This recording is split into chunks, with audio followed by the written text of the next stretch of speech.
I'm a reporter at Bloomberg now. We'll be launching a podcast with Businessweek magazine in about a month. I also am a reporter. I file for Marketplace on public radio, which is a public radio show, and I'm a contributor to Businessweek. And I've been covering business and economics for more than 15 years.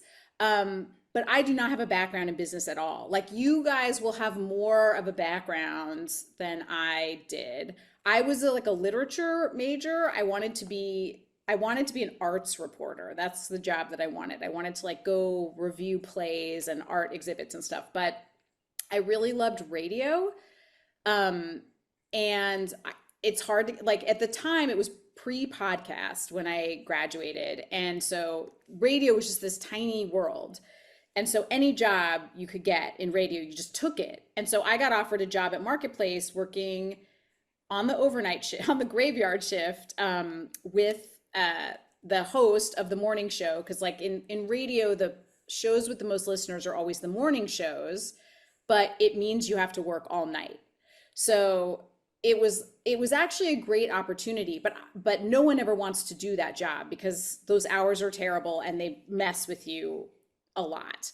So I took the job. I was thrilled. It was in LA, and I would work from midnight to 8 a.m. And Kai Rizdal, who's now the host of Marketplace, was the morning host. And it was me and him and an engineer in the middle of the night. And I still remember this. You guys are going to laugh at me. I had no business background. I had no interest in business. I thought it was like sort of basic and not interesting. And like, I loved like Shakespeare and like drama and all this stuff. So I started, and the first day I was in the job, it was like 2 a.m. I was so exhausted. So the host comes in, and it was my job to write up, like, he would say like, can you write something up on this news item? And he would read it on the air. So it was my job to write these little snippets. And so he was like, oh, there's this company and there's an IPO. Can you write something up about the IPO?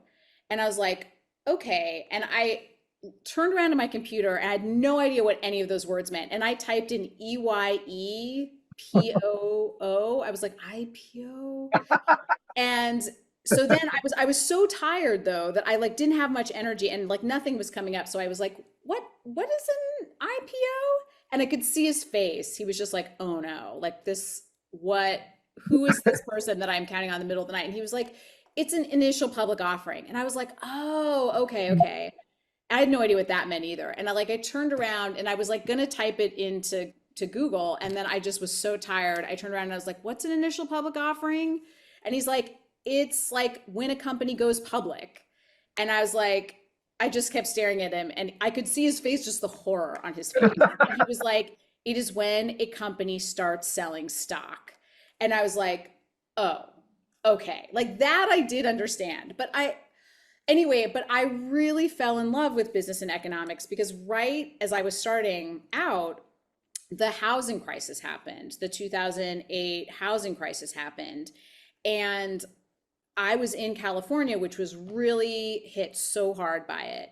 And so all of a sudden it was like, I was in the middle of all this like drama unfolding and this huge crisis. It feels a little bit like now, it's like, what's happening? The markets are crashing. What does this mean? How did this happen? Is this going to impact me? It was like all this is a familiar feeling for me. And I really fell in love with it. I think business is like the most personal, most emotional topic for all of us. Like it has to do with our livelihoods. It has to do with the way we live our lives. It has to do with our security. I think it's often covered really badly in like really technical, jargony ways that make it hard for people feel like they are excluded from it. They feel intimidated by it, like they don't understand it, which is why I think it's great that you're taking this class and like educating yourselves, which I did not do, about what all of this means. And I think it's a really important thing, especially at a moment like now. People are so scared. They have so many questions. And being able to understand that is a huge, I think it gives you a lot of power in a moment like this. And so anyway, the reason that I love doing this job is I think about that moment, the IPO moment, a lot, because it's like, how do you boil some, because it's my job to like explain what's happening in a way that anybody can understand it if they listen to it. And I think about that moment a lot because, when I've been covering this for 15 years, so I know the jargon now. And there's always this temptation to like kind of be like, I know the jargon and use the jargon, or you just forget that you didn't know what an IPO was. But I always try to remember that and like remember how to break things down to a place where everybody can understand it, because this affects all of us. We're all a part of the economy. There's nobody who doesn't matter in our economy, who doesn't count. We're all contributors to the economy. It's the thing that binds us together at a moment when like a lot is not binding us together. We all want the same thing. We want an economy that provides opportunity, where people can succeed, where we can work hard and get what we want. Like how we get there, that we have very different opinions on. But we all want a strong economy, everybody. And we all want an economy where we can work hard and like make a life for ourselves and like live the life we want and have security and be able to take chances and do work that fulfills us. We all want those things. And so I just think it's so important to have an understanding and to be in a class like this. And so you can understand, especially at a moment like now, when, I have no idea what's going on. It's scary for me too. But at least we have the foundations to be able to understand what's going on and to educate ourselves and to be able to navigate a moment like this. Anyway, but yeah, I'm happy to answer any questions you have, or I can just, I can talk forever. Maybe, But maybe yeah, if if you, there are questions, or I can talk about tariffs or whatever's the most useful, like whatever would be the most interesting and most useful. I think only because you have limited time with us, we for sure, if you could give us, your what's going on with the tariffs right now. I think everybody wants to hear from you, the expert, right now. If we've covered it a little bit in class. We've talked about it, so we have an understanding. So, but just more like right now, what you're hearing, what you're seeing, and educate us with your breadth and depth. Well, that's very, so like why the world is on fire because of tariffs. Yeah. Um, yeah, that's a good question. I think the reason the world is on fire because of tariffs is, well, it's a little bit complicated, but it has a bunch of parts. So at the end of World War II, all of like a bunch of countries in the world came together. World War I and World War II were like not all that far apart. World War II was just devastating. Millions of people died, cities were destroyed. It was awful. And all these countries came together and they decide, like in Western Europe and the US, and everybody kind of got together and they were like, let's make a bunch of trade alliances. We're going to have free trade. And that way we can protect ourselves from war. Because they're like, if you've got a trading partnership with somebody, you're less likely to go to war with them. And basically at that point, everyone was so devastated from war. Everyone had lost people and loved ones, and their cities and homes had been destroyed. Like inflation was horrible in some places. It was terrible. So trade was the answer. It was the anti-war. It was an alliance. And so I think part of what's shaking everyone so much is that it's that when tariffs come into place, when it's like we're not friends, we're not like it's not that we're not friends anymore, but it's like this is just business. It kind of takes us back to a place where that kind of glue, those sorts of alliances don't exist anymore. And I think that emotionally is part of why the markets are falling, because we've been in a time ever since the end of World War II in the 40s of trade. It's like more and more free trade, lots of exchange of goods. Everything became more global. Like you have something like an iPhone. It's got I think it's like 33 different countries contribute to what goes into an iPhone. So, and it's all free and global, and jobs move overseas, and it's all very fluid. And it's only gotten more and more and more fluid. And all of a sudden we're moving kind of backwards. So that is, I think, foundationally why everyone's so rattled. This is a huge change of direction from like policy wise and just in our relationships with all these countries. It's like our relationships are forever changed. So that's a big part of it. And I think the markets, the stock market, no one knows what to make of it and everybody's scared. So that's part of it. But then also, just in a practical way, a tariff is just a tax, right? It's a tax on something that's coming in from another country. So if, like, I don't know, this coffee that I'm drinking is I think it's from Colombia. So the tariff from Colombia is not that high. I think it's 10%. But still, that's not nothing. And if there's a 10% tariff on my coffee, that means that the company that buys my coffee and and sells it to me, buys it from Colombia and sells it to me, is going to have to pay that tariff. And so when they sell it to me, they're going to either have to make less money or pass the cost along. So let's say it's been selling me this bag of coffee for $10, which it's more than $10, but we'll just say 10 to make it simple. And let's say now, there's a 10% tariff, so it's like $11. So now the company has this choice. So like, okay, well, we can charge Stacey $11 for the coffee. And then I start to be like, whoa, this is going up like $11.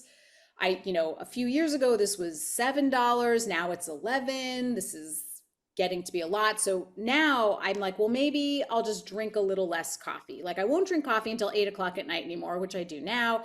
I'm going to cut myself off at 2 p.m.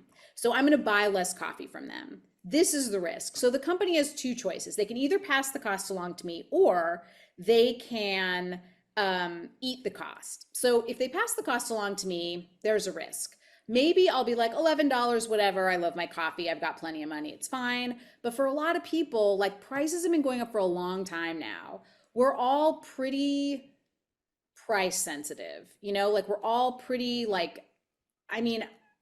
I feel like everyone I know in most income levels, you go to a coffee shop, you go to the grocery store, you go to the movies, and it's like, whoa, this feels like expensive. And it just changes how you act. So like, I really love the coffee shop down the street from me. They're great. I love them, but it cost me $8 to get a coffee there now. So I get coffee there like every once in a while, but I used to get it every day.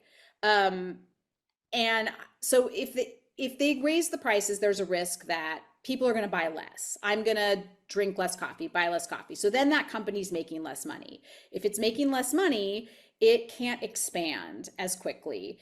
And it can't give people raises and hire people. And maybe it starts laying people off. So the company's going to shrink. So let's say it's like, okay, we don't want to do that. So we're just going to eat the cost ourselves. We're going to keep charging Stacey $10 for her coffee and we're just going to eat that cost. Well, then the company's making less money. So now it can't use that, it has to scale back all of its expenses. So it can't expand. It can't give people raises. It can't necessarily hire people. It has to fire people, maybe. So in any case, this is bad news for companies and it's bad news for consumers because even if my coffee's only $10, the fact is that the company that sold me the coffee isn't going to be expanding. It's going to be maybe paying its people less. That's going to affect the whole economy because the people it's paying less are then going to have less money to go to the movies, to go out to dinner, to do all the things that kind of make their own economy strong. And so it really ripples out everywhere and it's so direct. And the US, I always forget this because it's such a funny thing. The economy feels so technical and so complicated, but most of the economy, like 2/3 of our economy, is all of us buying stuff. That is it. That is by far the biggest force in our economy. Is they call it consumer spending, but it's us shopping. That is it. That is the load-bearing beam. It is the superpower of our economy. We shop a lot, but it's also one of the biggest parts of the whole world's economy. 16% of the global economy, like all the economies in the world, all added up, 16% of that is us buying stuff. Like the entire world depends on us shopping. And so if we start shopping less, even a little bit less, even being like, I'm just going to go get a coffee like 1 day a week on a special occasion instead of 5 days a week, that if we do that, if we all start doing that, which we're probably going to have to do, I mean, it rattles everything. And so, there are bad parts about the world that we're in, all the consumption that we do, all the shopping, all the buying. I think we all have seen consequences of that, but the consequences of a huge change, especially this fast, it's big and everybody's losing their minds. And then our import, our biggest trading partner is China. We almost a third of all the things that we import, which is a lot of stuff, because remember, like we are shoppers first and foremost, it's in our DNA. Most of what we import is from China. So our stuff from China is apparently going to get like 54% more expensive. I mean, that would be my coffee going from $10 to like 15. So that's a big jump. And that's going to have an even bigger effect. And if the company decides to eat that cost, that's really hard on it. And if it passes that cost along, that's really hard on me, which is eventually really hard on it. So it almost seems like there's no way out. I feel like I've been thinking ever since these tariffs got announced on Wednesday, Liberation Day. I've been thinking like, well, what's a solution? How can they get around this? What's a way that it's not going to cause this like really bad ripple effect that's going to shrink the whole economy? And I can't think of a way, which is not to say there's not a way. There's always a way, but I just keep thinking of it. And every time my mind's just going to like, this is really bad. This is going to be really bad. And like the line out of the Trump administration is like, well, this is like temporary pain for ultimate gain. I don't think that's true. I think taking our economy back in time is not going to grow our economy. That's just like what I think from what I know, but I'm happy to talk more about that. I would also like love to know what you guys want to know about. I mean, I can keep talking, but yeah, if there's something that would be questions that you have, especially about this moment, or I don't know, like what is the most interesting to you? Because I can really just keep going, but I also want to make sure that this is like the most interesting and useful. I guess my biggest question is when you're mentioning how you don't really see like a way out because either that businesses will eat the cost or they'll pass that cost along. So when it comes to like a big kind of like economic event like this, where like liberation would have all those like tariffs, especially at like high percentages, how would like would things ever turn back into like normalcy in like the sense that like what our economy used to be before the tariffs? Or how would we see like our economy transform? Will the high prices just stay? Is like there any way that it would revert? Or will everything just like get more costly like permanently? That's a really good question. I mean, I think it depends on, I mean, could we go back? Yes. Yes. And in fact, I did not expect the tariffs to be so high on Wednesday because Trump and the Trump administration had gone back and forth so many times on the Canada-Mexico tariffs. It was like, we're going to have tariffs, and everybody lost their minds. And then it was like, oh, never mind.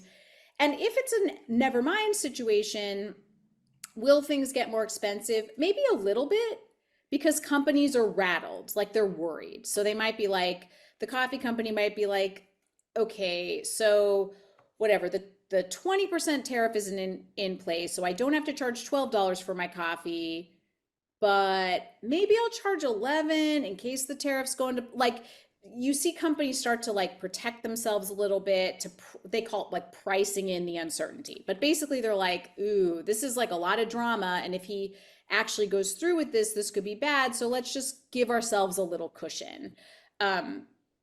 So I think things would get a little bit more expensive. But I think, if tomorrow Trump was like, never mind, that things would largely go back to normal.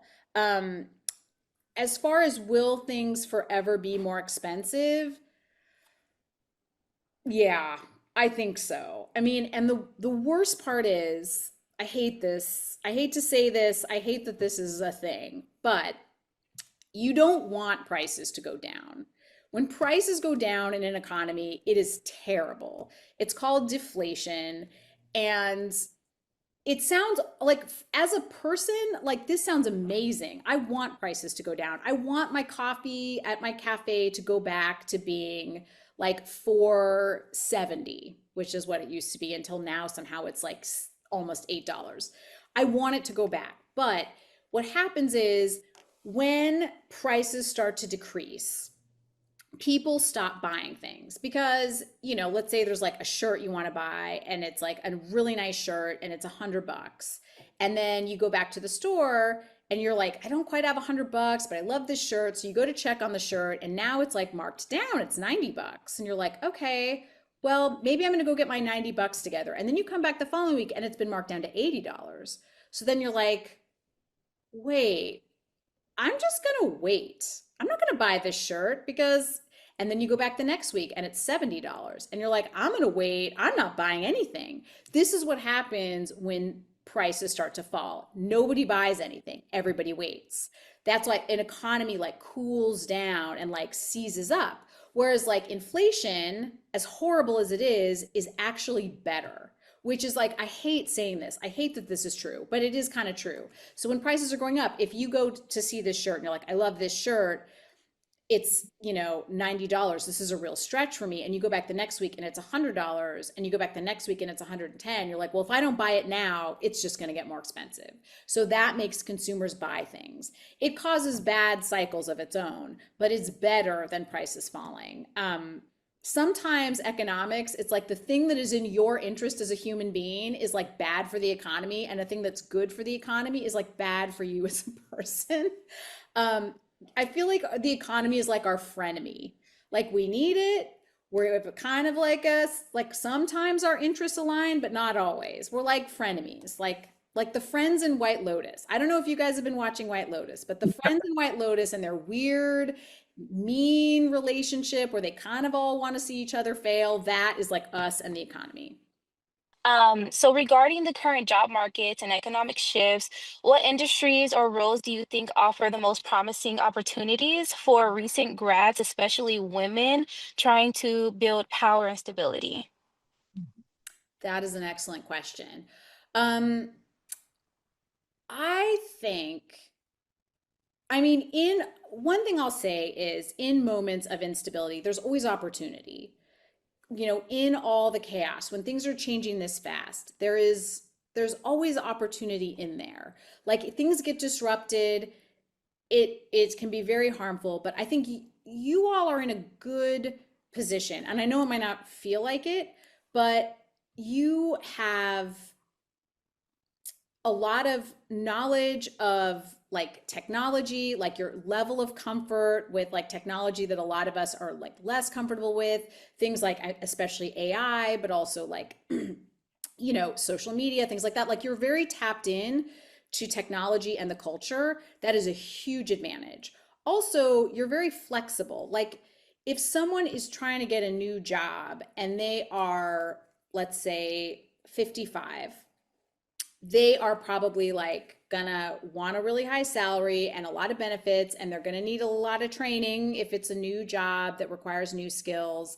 Like, you are the opposite of that, and it's a huge leg up at a moment like now, because you are more flexible, you have a lot of knowledge, you're not like, well, I've been doing this one thing in this one way for like 20 years.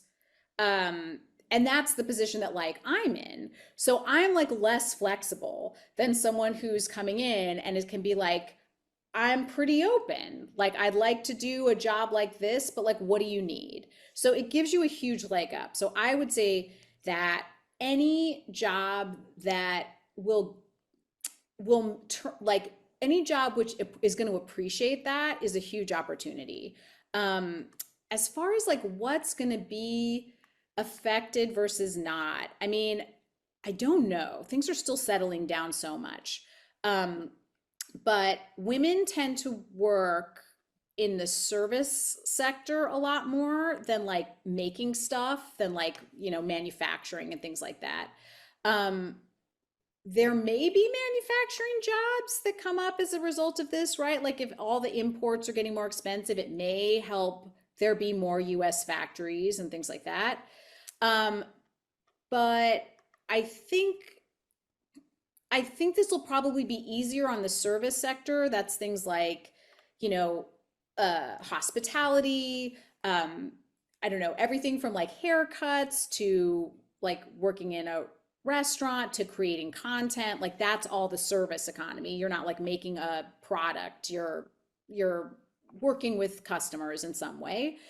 I think that'll probably be less hard hit because you're not trying to import something. You're not like, oh, I make, whatever, cell phones, and I have to import my copper from China, and there's no way that I can not charge people for that. Instead, you can be a little more flexible. So I think jobs that emphasize that, and like one of the students I just was saying earlier that she was going into like entrepreneurship and like maybe in media and video and communications, like something like that, I think is really smart because that's a skill that a lot of people who are like mid-career don't have those skills, like making video and things like that. And that's something that those are skills that you probably have and aren't even aware necessarily that they're skills. They're just part of like life. And so that's a huge leg up. I think you're in like a really good position there. I've just seen a video of Trump, like he was talking about the other countries put tariffs on United States, and for example, the most one was like European Union, that it was like more than 60%. So, and Trump said that like these tariffs are very logical and very lower than the other countries' tariffs. What's your idea about it? Yes, this is the reciprocal And tariff. why are they like, for example, very different? Like it has like different numbers for each country. Yes. Yeah. Oh my gosh, the chart, which with like the smallest font I've ever seen. I was like, there was a very funny SNL about the chart where he was like, in countries in no particular order. And I was like squinting at the chart and pausing the chart, pulling up images of the chart. I was like, I can't see this thing. Like, why is this chart from like 1985? Reciprocal tariffs. Well, this is what Trump is saying, right? He's like, we're not, being aggressive. We are just like, you put tariffs on us, we put tariffs on you. Like, we're just being fair, right? There is some truth to this. That is true. It's interesting though, because I mean, take like Vietnam. So a lot of really like economies that are way smaller than ours. I mean, the US economy is the largest economy in the world. We like the most, whatever, wealthiest economy in the world, almost by a factor of 2. So China is the next biggest economy. They're like a little bit larger than half as big as us. Like we are enormously wealthy. We are enormously powerful in the economy. So if you're Vietnam and you have a much, much, much smaller economy, and you're still like parts of your economy are really developing, you're trying to like give your people a shot, let's say we're talking about socks or something, right? So you got like socks from the US, but they're like Puma socks, and it's a brand everybody knows, and Puma has a lot of money to advertise. But then you've got someone in Vietnam, like a local company making socks, and they don't have all of the money that Puma has to advertise. So people don't know the brand, but they're trying to also sell their socks. And so to help out that company, which isn't like this big, powerful brand, it's a new little local company.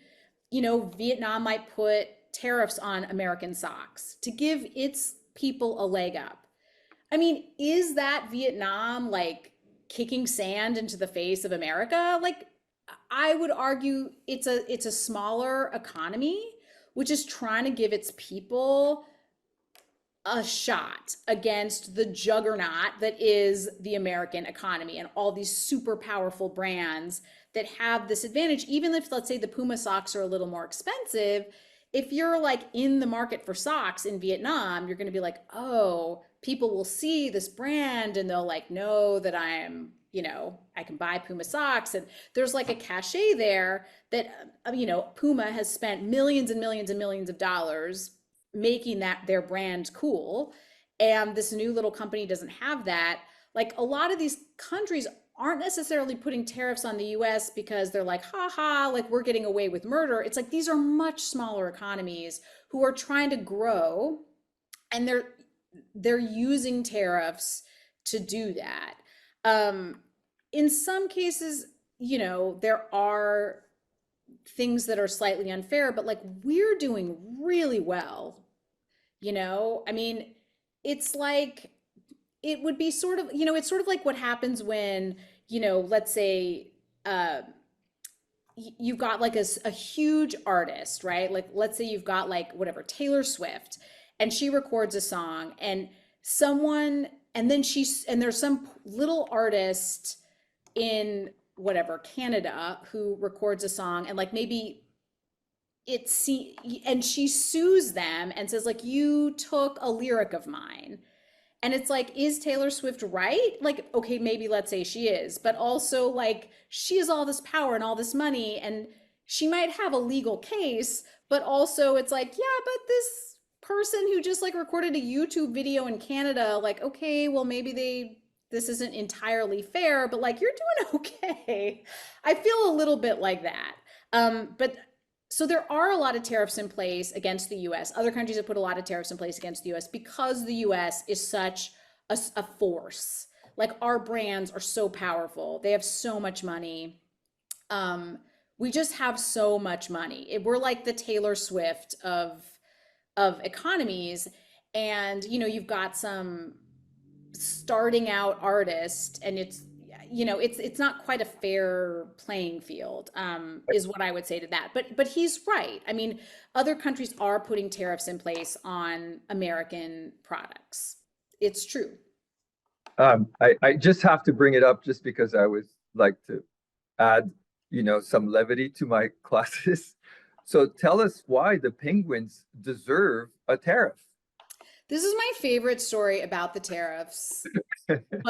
So there's this island. If you haven't heard this, it was like, thank goodness for this story, because otherwise I was so horrified.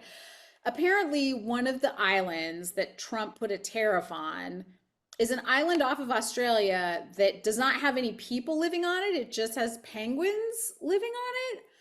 And obviously but I think, I can't remember why, like somehow in the formula that the Trump administration cooked up, the tariff formula, they had tariffs put on them. I think it might have been because like they weren't importing anything from the US. So it was like, why aren't you importing things from the US? And of course, the reason is that it is penguins. Anyway, this was like one of the funnier things that like you could I don't know, that you're like taxing penguins for things they might make, I guess, unless they agree to import. I don't know what penguins would import from the US. Maybe fish? I don't know what penguins need.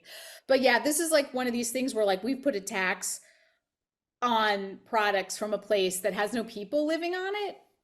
It's just kind of like a funny, absurd moment in all of this. But yeah. I mean, I'm not sure exactly what the logic is. I should have looked into that before we chatted, but it is a funny, like absurd, weird thing. Laura, you had a question. First was, how do you balance, as an economist, how do you balance your life? You know how you say, well, you have to spend more money, that's a good thing, versus not spending money. So you, as an economist, how do you balance that within your lifestyle or within how you deal with things on a day-to-day basis? That's a good question. I mean, it's very funny. I think the best example of this is it's something called the paradox of thrift, which is that if I save money, it's good for me, but it's bad for the economy, because if I'm not buying stuff from companies, companies aren't making more money, they can't grow and hire more people. So what's good for me and what's good for the economy are not the same thing. But it's a little bit like if you're working for a company. And I think about this is how I think about it. If you're working for a company, it's in the company's interest to pay you as little as possible and to have you work as many hours as possible. That's just what would be best for the company. For me, it's in my interest to make as much money as possible and to work as little as possible. So somewhere in the middle, me and the company that is hiring me, we sort of strike a deal where I'm like, I would love to be making like $80,000, and working not at all. And the company's like, we would love to pay you nothing and have you work 80 hours a week. So then we compromise and it's like, okay, we will pay you $50,000 a year and you will work 40 hours a week. And I'm like, okay, I can live with that. So I think it's just about finding a balance between what's good for you and what's good for the economy, and recognizing that those two things, it's not that one is evil and one is good.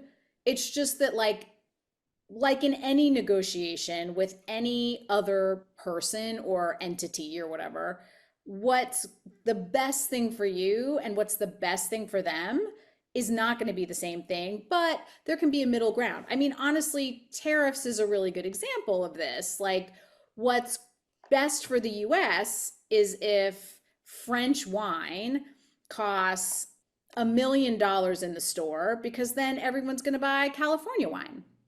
But then, and what's best for France is if California wine costs $1 million, so everybody in France buys French wine.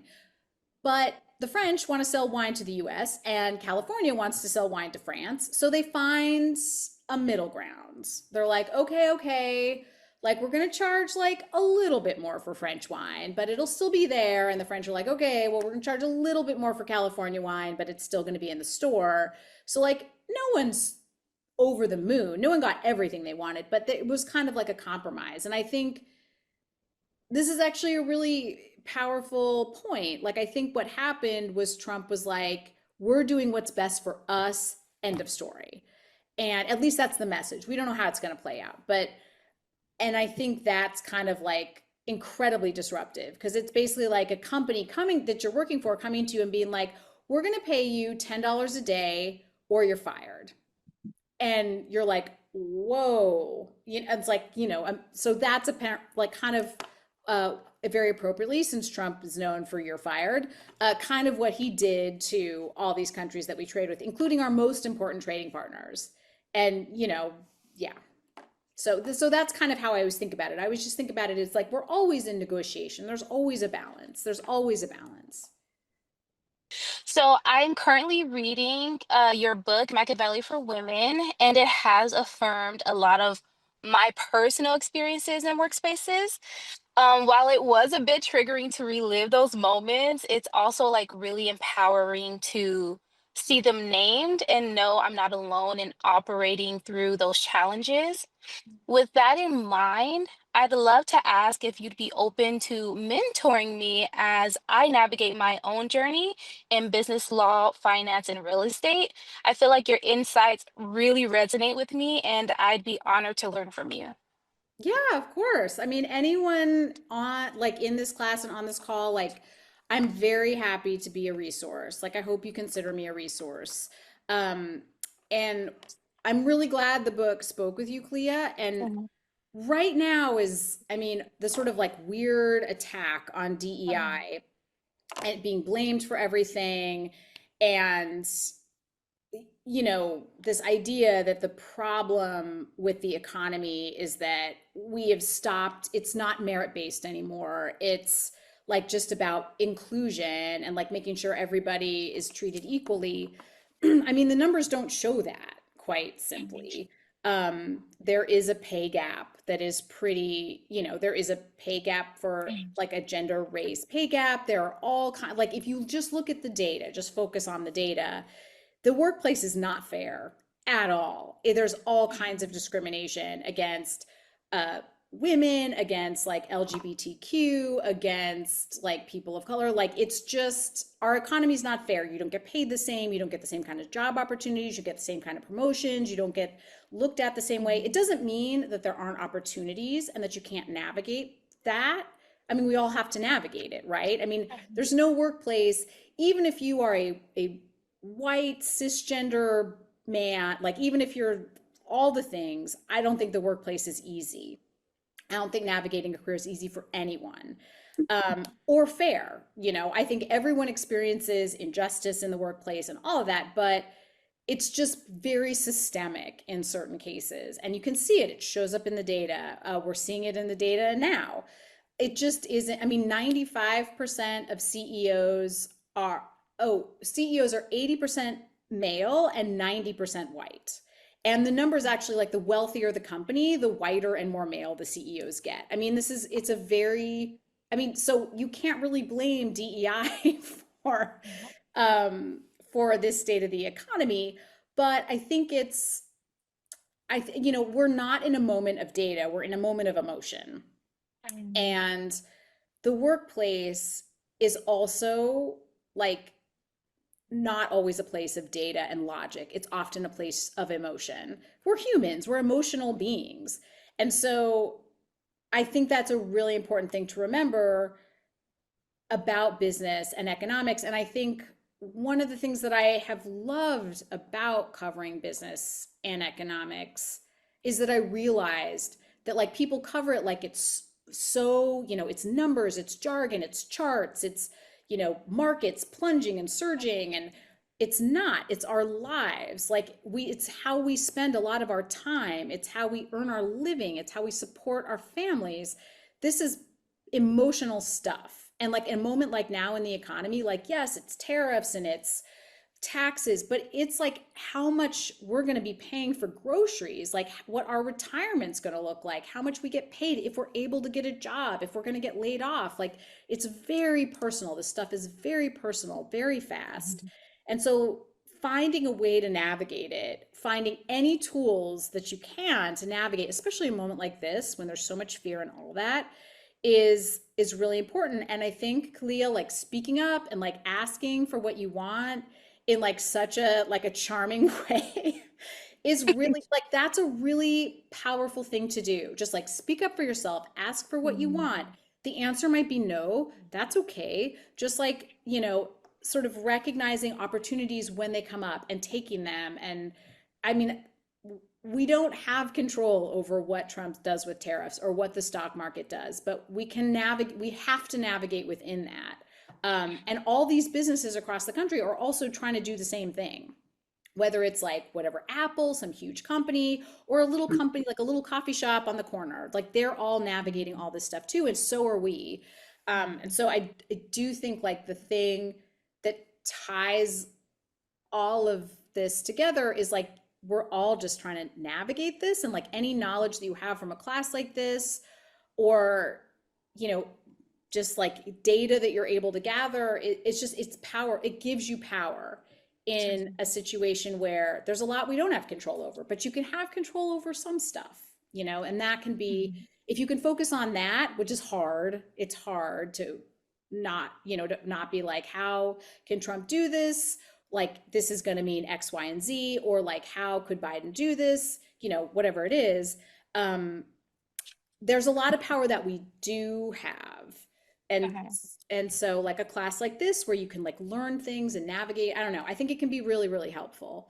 I feel like that's a really long answer to a shorter question. No, it was perfect. It was perfect.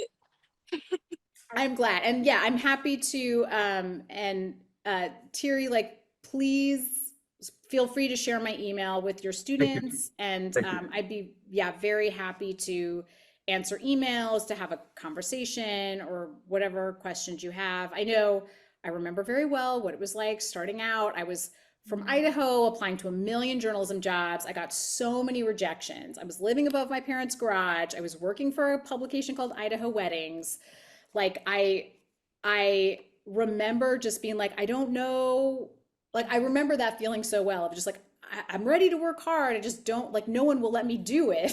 Like, I just need a job, but it can be hard, like, to get into a profession, or to figure out where you want to be and to get yourself there. And if I can be of help in that way, I'm really happy to be of help in that way. Thank you so much, Stacey. Thank you again for joining us. We're really, really thankful and lucky to have you. Thank you. Thank you. It was such a pleasure. What a great class you have. Thanks everybody for your hospitality, and hopefully be in touch soon. Absolutely. Thanks, Stacey. Thanks for joining us. Bye.